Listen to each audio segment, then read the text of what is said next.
Olá, nós somos o GastroPed Talks, o canal da gastropediatria da Unicamp.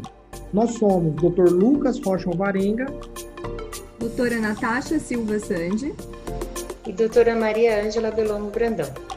O GastroPed Talks é um canal sobre gastroenterologia, patologia e nutrição pediátricas, com foco em profissionais de saúde, em que vamos discutir temas e evidências atuais com base em guidelines, artigos científicos e entrevistaremos profissionais de destaque na área. Meu nome é Tamires Bernardes, eu vou falar agora sobre um guideline que fala sobre os cuidados do acesso venoso central em crianças com falência intestinal, feito pelo Grupo de Estudos de Reabilitação Intestinal da NASPGHAN. Foi publicado em março de 2021. E afinal, o que a gente já sabia? Que os pacientes com falência intestinal necessitam de um acesso venoso central a longo prazo para infusão de nutrição parenteral, e que a perda de acessos venosos é uma indicação comum de transplante intestinal. E qual o objetivo desse guideline? Ele visa estabelecer normas para otimizar o cuidado de acessos venosos centrais na criança com falência intestinal, sempre com o intuito de preservar o acesso central.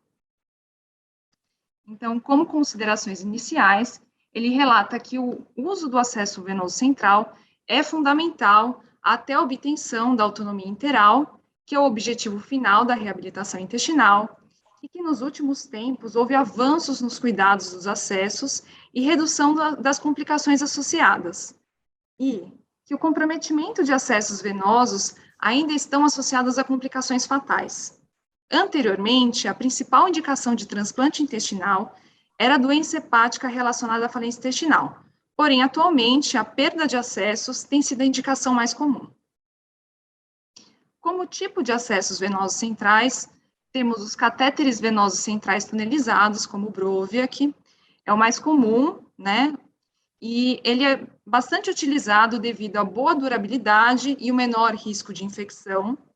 Temos o PIC, que é um catéter central de inserção periférica, que é utilizado para curtos períodos, e outros acessos venosos, como o Portocate. O PORT é preferencialmente utilizado para situações que precisem de pouca manipulação ao acesso, pois o uso frequente, então múltiplas punções, pode estar associado à ruptura da membrana. Em relação à escolha do acesso venoso, ele relata que devemos escolher o menor diâmetro e o menor número de lúmens necessários para o paciente. Por exemplo, uma criança que só recebe nutrição parenteral só precisa de um lúmen. Não existe uma recomendação de tamanho de diâmetro, mas esse diâmetro deve ser ajustado ao tamanho do paciente. Lembrando que grandes diâmetros pode causar uma obstrução venosa e evoluir para trombose, e que múltiplos lúmens dão uma maior chance de disfunção do acesso, maior chance de trombose e maior risco infeccioso. E qual a melhor localização? Então, ou na veia subclávia ou na veia jugular interna, né, que são sítios superiores, longe de fezes e de débitos de ostomia, e tem menor risco de trombose. Ele relata a possibilidade de outros sítios alternativos, como acessos transhepático, translombares, ázigos e inserção direta no átrio direito. Porém, esses acessos têm uma maior relação com maior morbidade e maior mortalidade. Eles sempre devem ser realizados por radiointervencionista experiente em um centro de transplante intestinal ou quando há indicação do paciente ser referenciado para um centro de transplante intestinal. Em relação aos cuidados do acesso, o manejo deve ser sempre restrito a uma equipe treinada e cuidadores treinados. E é sempre importante ressaltar o início do treinamento dos cuidadores, incluindo os pais.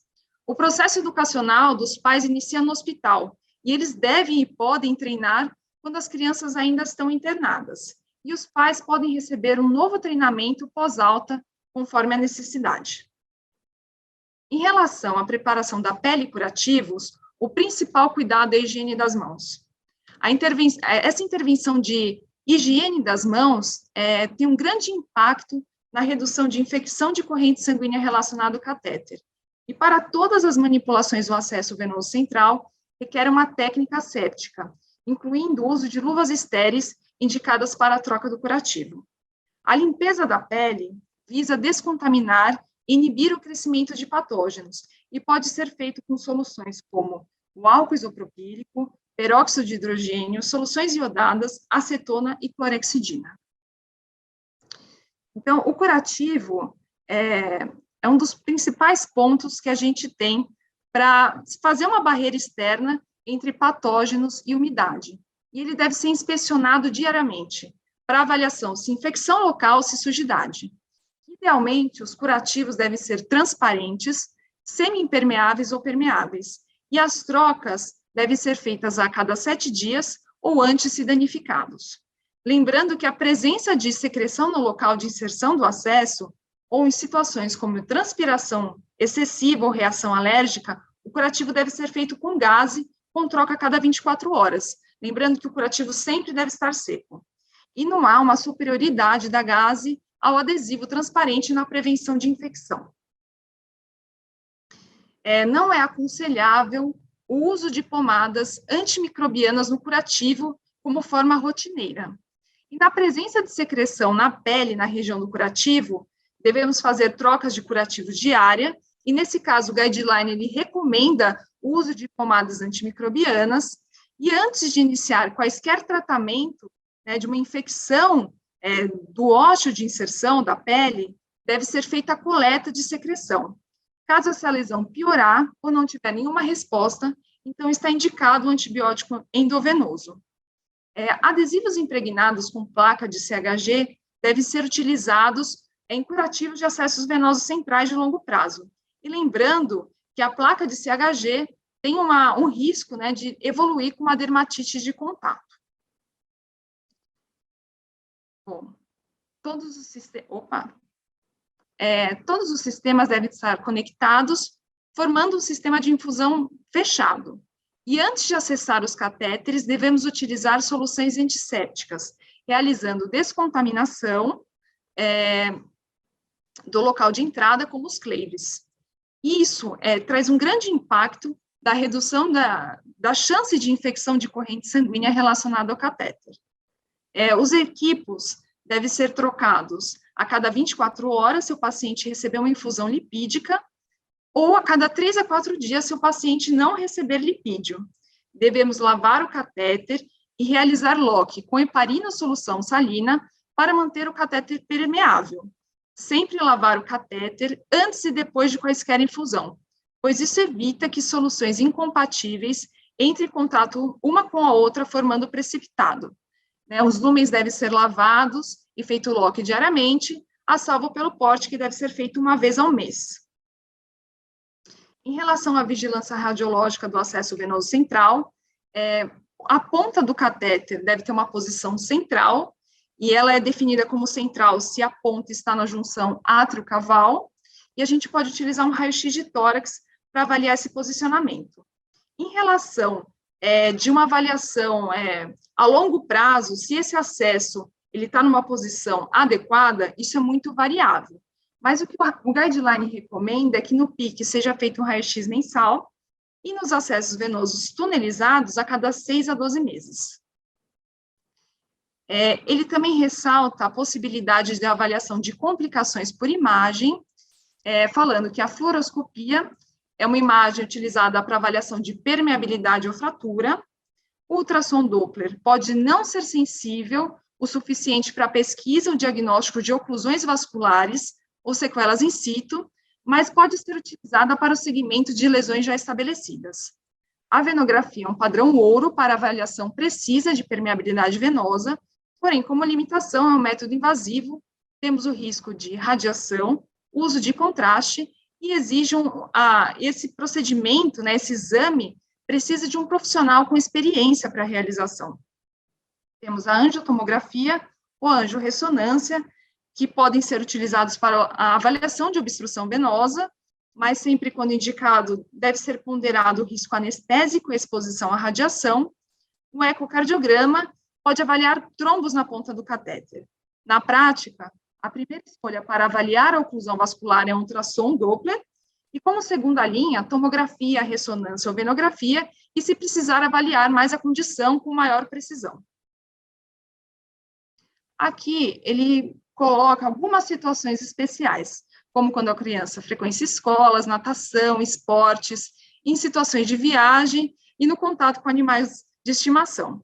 Então, na escola, ele ressalta que deve ser conscientizado e informado, né, as necessidades e os cuidados com o catéter. Lembrando que qualquer piora, qualquer problema com o catéter, os pais devem ser acionados e não deve ser estimulado a escola ou qualquer pessoa do ambiente escolar manipular o catéter. Em relação à natação, né, a imersão do catéter na água traz um risco de contaminação do cloro e com patógenos humanos, e os serviços têm diversos posicionamentos entre não permitir e permitir. E nesse guideline, ele fala que é uma permissão se nadar em situações de baixo risco, com troca e limpeza do curativo imediatamente, evitando a submersão do catéter, né, após 4 a 6 semanas de sua passagem. Em relação à viagem, precisa ter uma organização antes da viagem, avaliando a necessidade de hidratação adicional em locais quentes, e sempre levar um relatório, né, das patologias do paciente, bem como as medicações que faz uso, e avaliar os recursos da localidade em uma situação de emergência. Em relação aos esportes, então, deve evitar esportes de contato, recomenda-se utilizar uma camisa justa, que mantém os acessos e os fios próximos ao corpo. Eles também falam da possibilidade de usar um protetor abdominal, e sempre avaliar a integridade do curativo antes e depois da realização do esporte, pois pode estar associado a suor e umidade. Dependendo, né, do quanto a criança sua nessa realização do esporte, pode ser necessário a expansão endovenosa. Em relação aos animais de estimação, né, os animais podem mastigar ou brincar com fios, então temos que garantir uma proteção física dos acessos, e caso existir uma perfuração, né, dos fios pelos animais de estimação, deve ser feita uma avaliação imediata do acesso. Em relação às complicações, vamos começar pela infecção, lembrando que é a maior causa de mortalidade e que muitas vezes o atendimento inicial ocorre em hospital que não tem equipe de reabilitação intestinal. Os principais sinais e sintomas é a febre e a bacteremia, e todas as crianças com insuficiência intestinal e uso de acesso venoso central, com temperatura axilar maior ou igual a 38, devem ser orientadas a serem direcionadas a um hospital. Então, em relação às coletas, devemos coletar hemocultura central, sendo a coleta de hemocultura de todos os lúmens do acesso, pareadas com uma hemocultura periférica. Caso alguma hemocultura for positiva, esse guideline orienta a repetir a cada 24 horas até a obtenção de uma cultura negativa. Em paralelo à coleta de hemoculturas, deve-se fazer uma investigação de outras fontes infecciosas, então realizando raio-x de tórax, exame de urina e painéis virais. Em relação ao tratamento, né, de um quadro infeccioso, ele orienta o uso de antibióticos de amplo espectro através do acesso venoso central por pelo menos 48 horas. Algumas referências de pelo menos 24 horas. E o antibiótico deve ser mantido durante todo o período até a gente ter um resultado de culturas, independente de outras fontes infecciosas.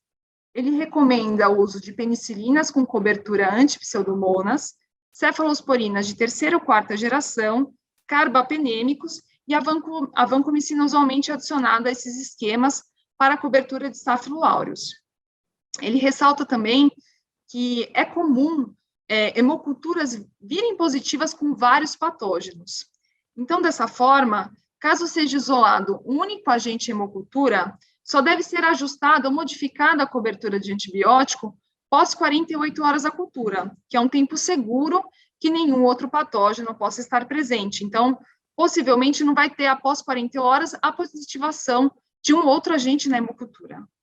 Também, para ponderar a escolha do antibiótico, deve-se levar em conta, então, se internado, a possibilidade dos agentes infecciosos comuns da instituição e também pensar na história individual, se essa criança já teve alguma positividade para algum patógeno.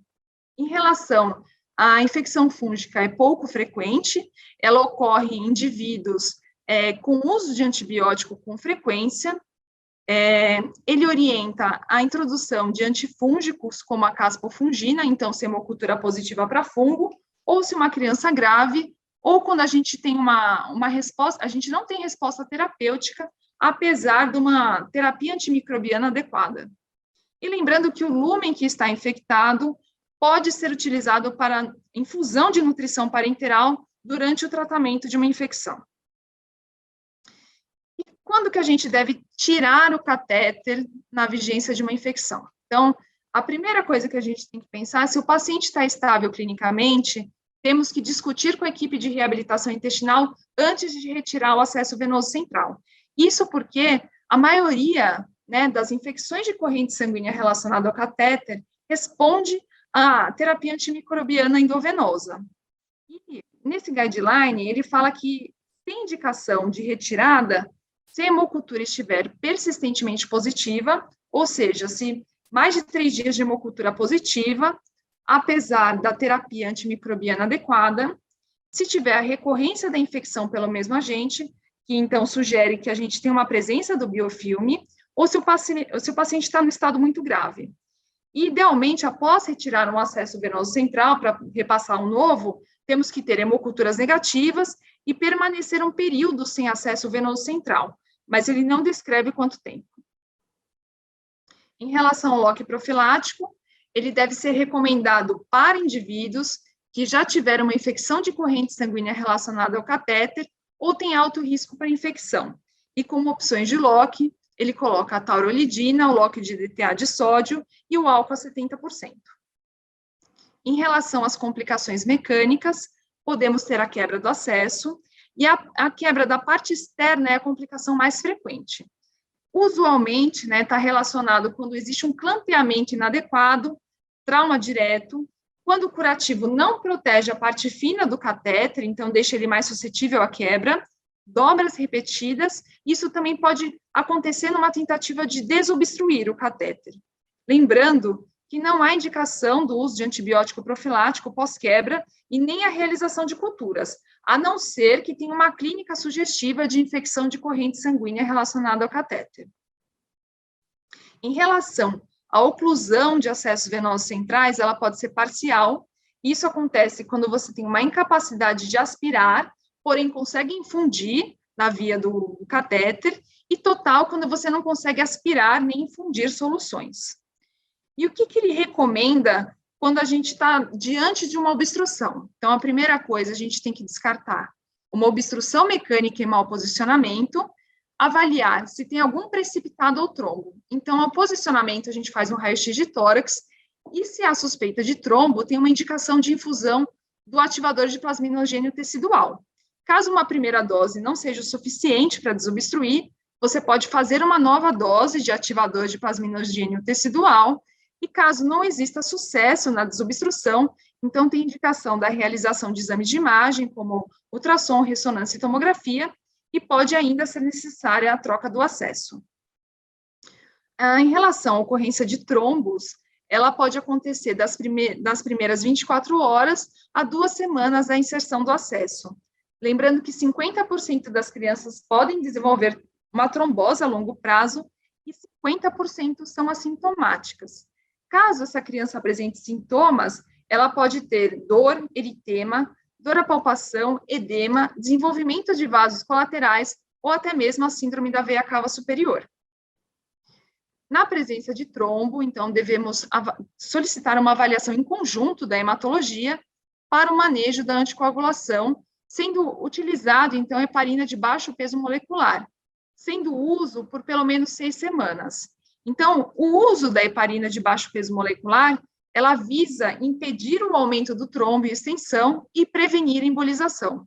Alguns serviços suspendem a anticoagulação após o desaparecimento do trombo crônico, porém, alguns mantêm a anticoagulação até que seja retirado o acesso venoso central pela alta chance de recorrência de trombose. Então, falando sobre indicação de transplante intestinal pelo critério de trombose, Antes, a indicação era a presença de trombose das 2 de 4 veias centrais da parte superior do corpo, então, jugular interna e ou subclávia.